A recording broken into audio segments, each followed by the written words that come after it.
Mga mare, kumusta ang Valentine's Day niyo? Eto nga sa akin, napaka-sweet ng aking asawa. Mas matamis pa sa chocolate. Wala man daw siyang binigay na chocolate at flowers mga mare. Pero yung pagmamahal niya nga daw sa akin, wala daw kupas at walang kasing bango at kasing tamis ng chocolate. Etong babaeng to, so kilig na kilig naman din. Syempre, tapos na nga ang Valentine's, kinabukasan na nga rin yan mga mare. Kaya yan, nag-general cleaning nga kami mag-asawa at sabi niya nga, magtutulungan niya nga daw ako. Hindi ko na nga siya pinatulong mga mare dahil pagod nga rin yan. Nung Sabado, naglaban ng isang katerba. Kaya sabi ko ako na nga lang mag-general cleaning dito sa kusina. Dahil nga sobrang gulong nga dito sa aming lababo mga mare. At mamantika na nga itong lagay ng aking condiments. Pati nga ang kalan nga rin namin mga mare, hindi na nga rin talaga nalilinisan. Kasi mga mare, busy na naman nga itong babaeng ito sa trabaho. Kaya ayan, hindi na naman nakakalinis ng kusina. Dahil sinipag nga ang babaeng ito mga mare, kaya ayan, yan nag-general clean na nga dyan at nilinisan na nga rin ang kalan at pati mga kawali kiniskisan na nga din.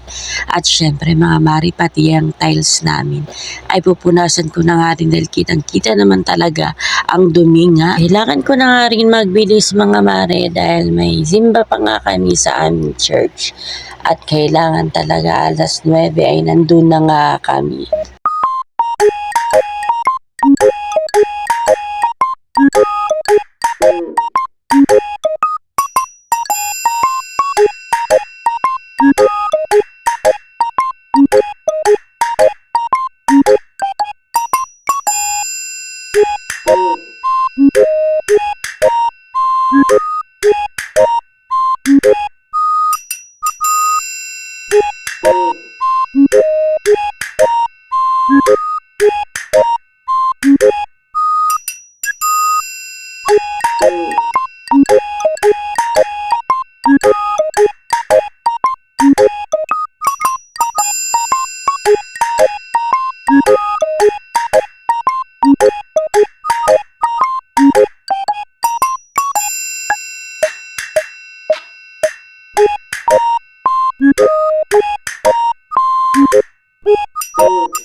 At ayan na nga mga mare, nakaligo ng aking bunso at magsisimba na.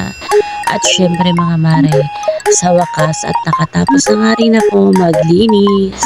So hanggang dito na lang.